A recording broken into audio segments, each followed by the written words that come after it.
What do you do if you're a Republican who wants to defeat President Trump? Well, if you're the Lincoln Project, you assemble a group of Republican messaging masterminds and you blast the president with viral ad after viral ad. Trump is the most corrupt president in U.S. history. With so many leaks, you probably think it could be anyone. So many leaks. Donald could be anyone. It's everyone. With so many losing their jobs, isn't it time Donald Trump lost his? And they're not just taking on the president anymore, they're also taking on his allies. Every time they were called to the service of this nation and their sacred oath, they chose Trump. Every time.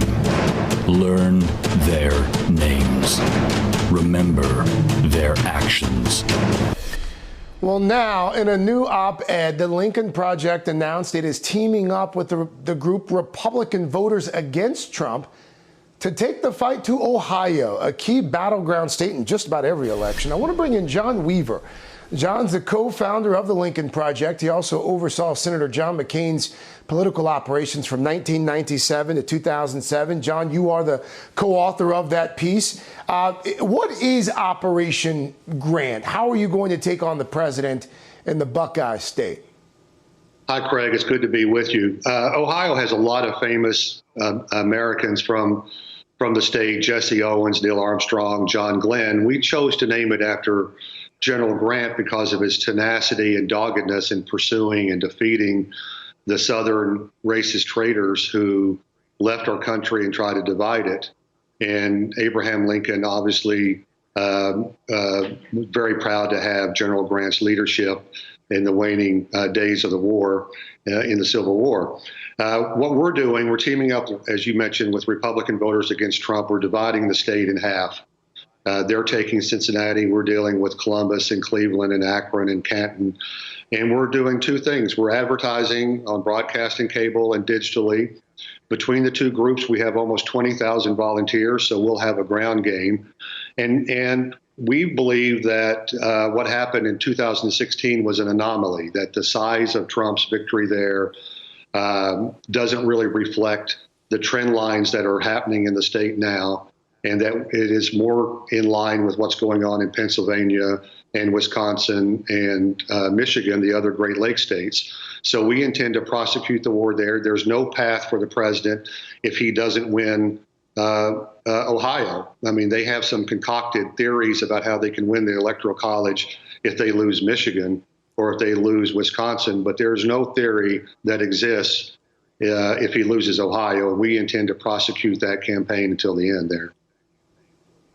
John, the Lincoln Project appears to have gotten the attention of the president, shall we say. The Wall Street Journal reporting that your group may have played a role in President Trump demoting now former campaign manager Brad Parscale. Quote, drawing some concerns from Mr. Trump was a May advertisement from the Lincoln Project. The ad suggested that the campaign manager was getting rich off Mr. Trump. Mr. Parscale has denied the accusations. What's that say to you, John, about your group's strategy? And why is it that you think you appear to be getting under the president's skin? Well, if I could project ourselves to Jurassic Park for a second, if we can raise a red flare in front of the T-Rex and he gets distracted and doesn't destroy the car or the automobile or whatever in front of him, and we buy some time for the Biden campaign to run in clean air and run a more positive campaign, then Biden wins that day or that week. And we've been able to do that. We were able to prosecute what the president did at West Point to the point that when he got to Tulsa, he threw kind of a Tulsa toddler fit and relitigated his victory over the ramp as if it was the landing at Anzio. So we're able to do that, but we're in a different phase of the campaign now, Craig, and we're in a persuasion phase, and we're trying to move a percentage of Republican voters and Republican acting independents away from Trump and into the Biden column in key states. John, who funds you guys? Where's the money come from?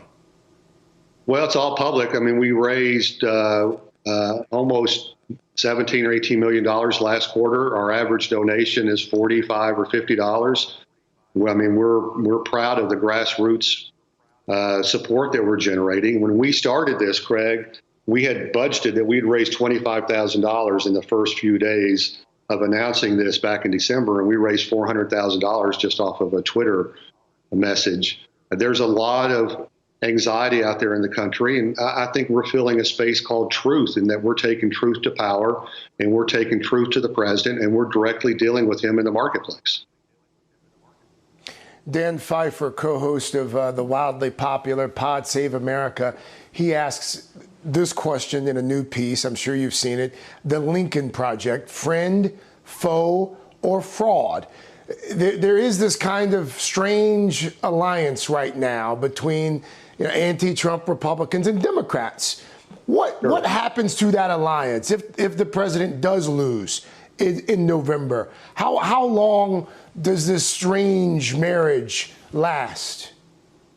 Well, Craig, I mean, look, pal, we burned our boats and our bridges when we did this. There's no going back here. And when we announced what we were doing, we said we wanted to be part of a grand coalition that dispatched Trump and Trumpism. Well, people forgot about the Trumpism part. And that includes these senators who, out of cowardice or careerism, self-subjugated themselves to Donald Trump. And if we're so fortunate that we can get rid of the main zombie, there's still all these other zombies that are going to be roaming around the body politic, people like Tom Cotton and Josh Hawley, and these MAGA governors in Florida and Texas and Georgia and Arizona, for example, who are so afraid of offending the president that they were literally willing to sacrifice their citizens as opposed to doing the right thing in terms of the COVID pandemic. So we're not going back. We have a lot of work in front of us. I understand why some groups would be anxious or nervous that we're going to somehow turn on them. But do they honestly think that after trying to dispatch Donald Trump and taking on our own senators that we would go back to Donald Trump Jr. or something? I mean, what the hell? We're here.